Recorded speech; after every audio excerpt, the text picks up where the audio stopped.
Programa Olho no Olho com Iana Mori. Hoje nós vamos entrevistar o pastor Jackson. Bem-vindo, pastor Jackson. Olá, Iana. Obrigado pelo convite, pela oportunidade. A minha experiência com Deus, ela ainda foi uma experiência de quando criança, quando eu acompanhava meus pais em estudos bíblicos, em cultos. Então, foi ali que eu comecei a ter a experiência com Deus. Depois a leitura, daí uma Bíblia infantil, então aquilo me despertou muito interesse pela leitura, então foi dessa forma que fui conhecendo as histórias bíblicas e surgiu o desejo de estar perto de Deus. Sim, desde pequeno então, né? Isso, desde pequeno. Fala um pouco, qual é a sua igreja?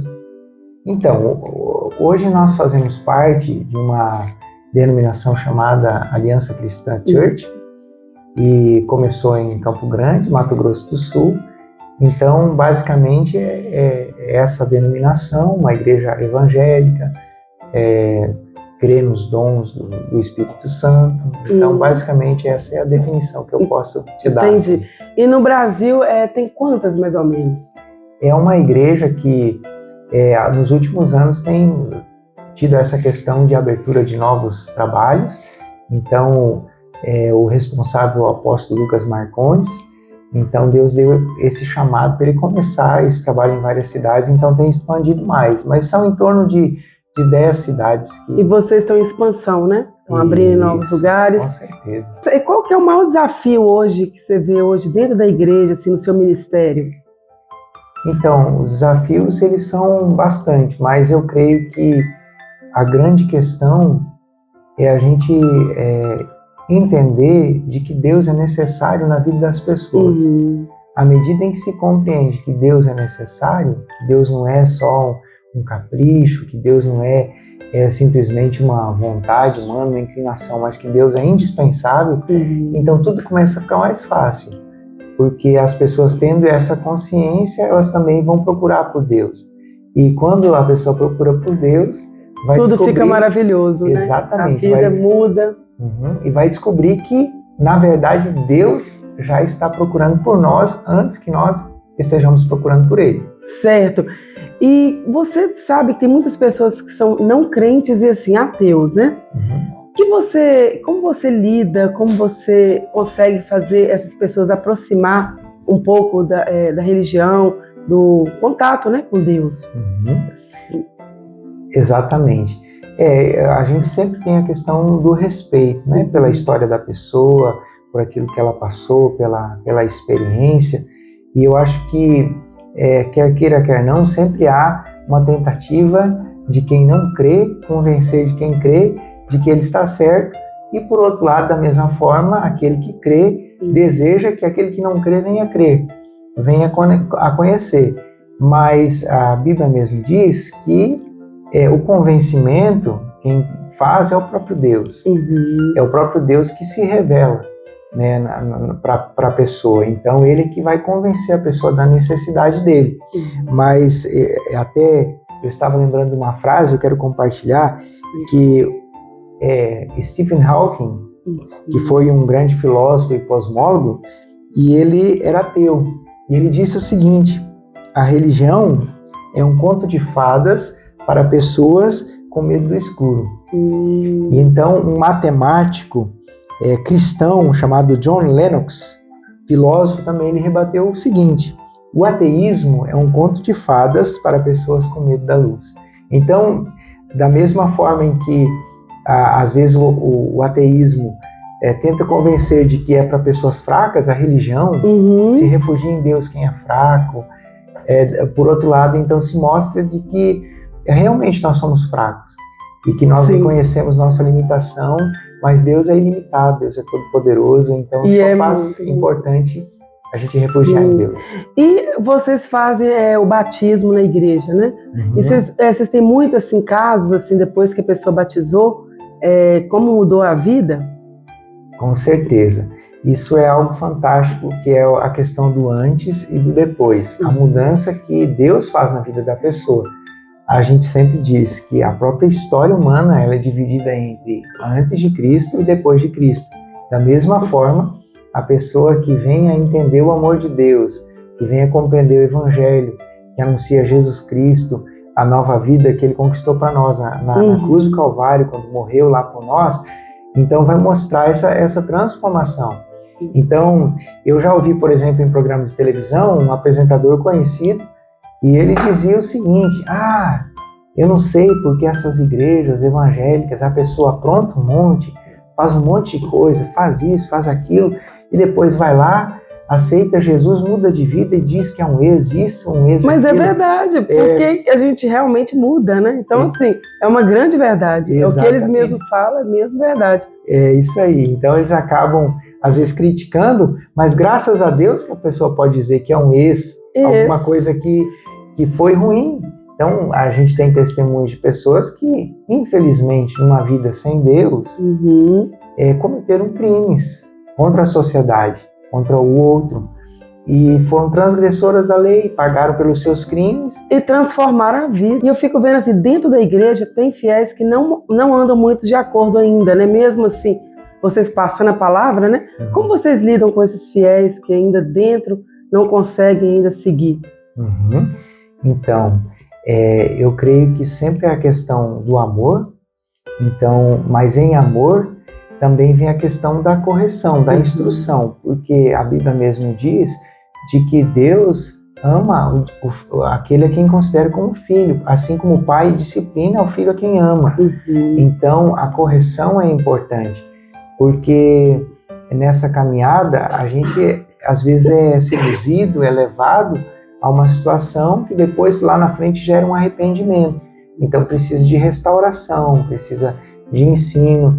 Então uma coisa é a pessoa errar por um lapso, outra questão é quando a pessoa, ela deliberadamente, ela deseja viver errando constantemente.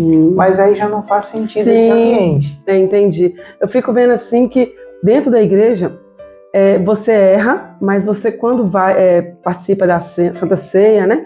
Você automaticamente vê o seu erro, enxerga e naturalmente você não quer cometer, porque você viu a consequência, né, do erro, e aí você, com a igreja, você consegue enxergar, né? E fora da igreja você comete o erro, comete 2, 3 vezes, até cair mesmo, né? Algo que chamou muita atenção foi uma frase que eu ouvi, onde uma pessoa dizia: o Deus de vocês só serve para perdoar pecados. Ou seja, a pessoa erra, pede perdão, erra de novo, pede perdão, erra, pede perdão, e fica nesse sistema ininterrupto. Mas o que a gente tem descoberto é que, na verdade, o Evangelho não é apenas para perdoar pecados, ele é para transformar a vida. Então, a graça de Deus, a fé, não é apenas salvadora, ela é transformadora, na medida em que transforma, de fato, a vida da pessoa. Isso mesmo, e é transformação mesmo. A gente vê todas as pessoas que têm realmente Deus, a vida transforma. E eu fico vendo assim, tem algum... Porque a gente tem que perdoar, acho que é bíblico, né? A gente aprende que é bíblico, mas tem algum perdão assim muito difícil de fazer, que realmente a igreja não consegue, não existe perdão? Ou todos os pecados assim, consegue perdoar? Então, a questão do perdão é realmente um tema bem abrangente, né? A Bíblia só fala que a blasfêmia contra o Espírito Santo de Deus, ou seja, uma obra que é de Deus e a pessoa sabendo que é de Deus, dizendo que aquilo é do diabo. Então aquilo não tem perdão. Agora, no que se refere ao convívio em comunidade, aos erros que de repente se comete entre as pessoas, então existem limitações.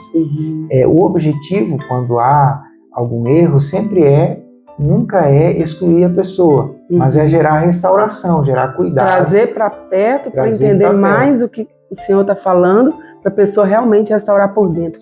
Isso, exatamente.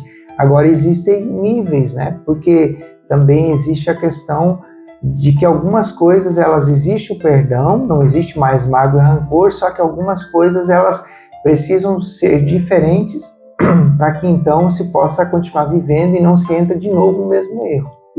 Então, mesmo que o perdão aconteça de maneira plena, nem sempre volta-se ao estado inicial de antes do erro, porque alguma coisa deu errado, por isso que a pessoa errou. Então, às vezes é preciso uma mudança de conduta. E o fiel, assim, que eu vejo, assim, quando chega na igreja e ele automaticamente é tocado e ele pede o perdão, então ele não volta a fazer, porque ele sente o Espírito Santo mesmo, né? Assim, dentro da igreja. Qual a mensagem que você deixaria para o mundo se você tivesse que deixar na internet estampado e assim, essa frase chegaria a todas as pessoas não cristãs ou cristãs? Qual mensagem que você deixaria? O centro da Bíblia, o centro do Evangelho é a pessoa de Jesus Cristo. Então, por mais que o ser humano lute para salvar a si mesmo, isso é provado nas religiões, é provado na sua busca, nas práticas espirituais, sejam quais forem, mostra esse anseio do ser humano pela eternidade, pela imortalidade, pela paz e tudo isso. Mas a Bíblia, ela não é apenas a tentativa humana de chegar a uma solução, mas a Bíblia é a autorrevelação de Deus. Não é o ser humano dizendo como as coisas são, mas é Deus dizendo como elas são. Sim. E nesse sentido, a Bíblia diz que é na pessoa de Jesus Cristo, o Filho dele, que está a esperança. Sim. Então, um grande pai da igreja, ele disse o seguinte: o nosso coração, ó Deus, está inquieto, até que descanse em ti.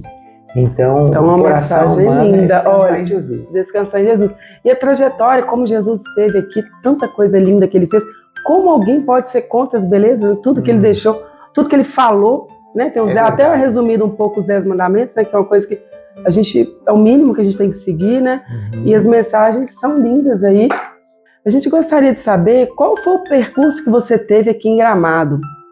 Ok, então eu cheguei em Gramado em 2003, sou paranaense, desci na rodoviária com algumas caixas de livros e era praticamente tudo que eu tinha, umas malinhas. Aqui eu conheci aquela que veio se tornar minha esposa, que é natural da cidade de Gramado.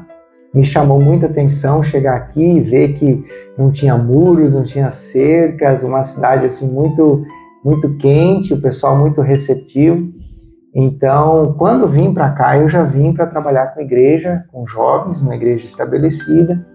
Então, já vim com esse chamado e de lá para cá mesmo, Deus ele tem fortalecido esse desejo de que as pessoas sejam ajudadas a encontrar-se com Deus pelo conhecimento da palavra de Deus. Sim. E o Tasso, quanto tempo está aqui e como é que foi essa trajetória também? Gramado para mim sempre foi um sonho, né? Conhecer desde gurizinho. E como Deus me entregou esse dom, presente, cantar, adorar a Deus, chegou um dia que eu vim conhecer e realizar o sonho em Gramado. Conheci o pastor Jacques, a pastora Lisandro, que são duas pessoas muito abençoadas. Inclusive, quem quiser conhecer eles, vai lá na igreja, são uma família muito abençoada. E a primeira vez que eu vim aqui em Gramado foi a convite deles. Me chamaram para cantar no culto de jovens, vim, ministrei. Era para passar 15 dias, aí eu amei eles gostaram também de mim. Fiquei um mês aqui com eles, adorando a Deus. Tem um trabalho na igreja que a igreja faz também muito top, que é pregar a palavra em frente ao presídio, nos projeto, hospitais. E eu gostei bastante. Participei cantando nos hospitais. E aí retornei em 2022, já decidido a morar em Gramado, porque sempre foi um sonho. E também com o convite do pastor, da pastora. E hoje eu me sinto uma pessoa bem abraçada, acolhida pela cidade e também pela igreja, SEAC Vida das Nações. E é isso aí, cheguei aqui em 2022, dia 16 de dezembro.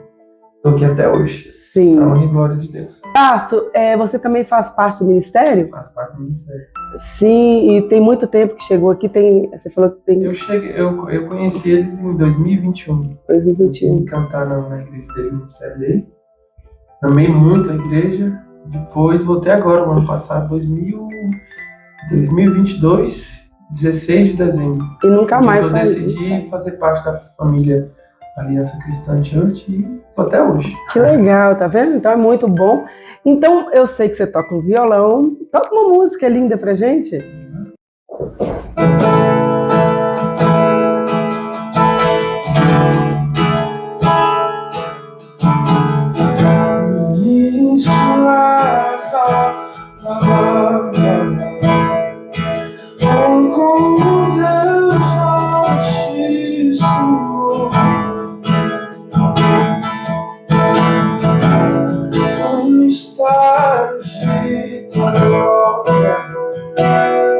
Que Cristo em ti se revelou.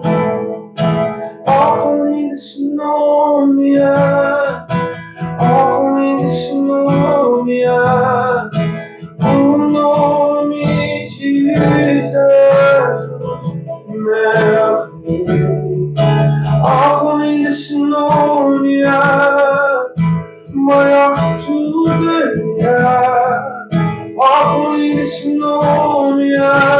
O nome de Jesus. Deixou o céu para buscar, veio pra nos resgatar.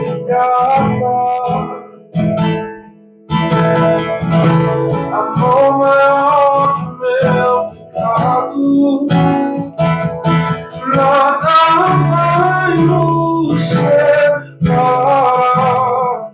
Oh, que maravilhoso é, oh, que maravilhoso é o nome de Jesus, meu Deus.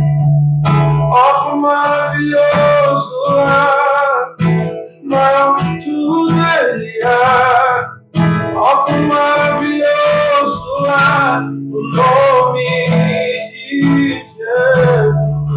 A morte venceste, o fato rompeste, o mar vazio agora está.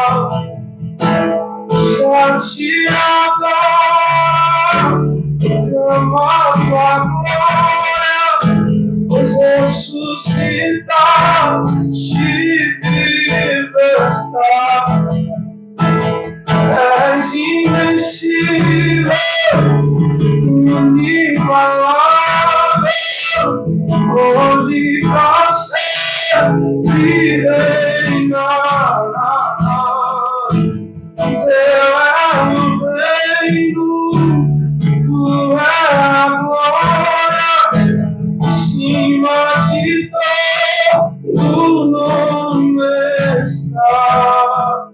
Poderoso esse nome é, poderoso esse nome é, o nome de Jesus. Poderoso esse nome é, mais forte que tudo é. Poderoso esse nome é, o nome de Jesus.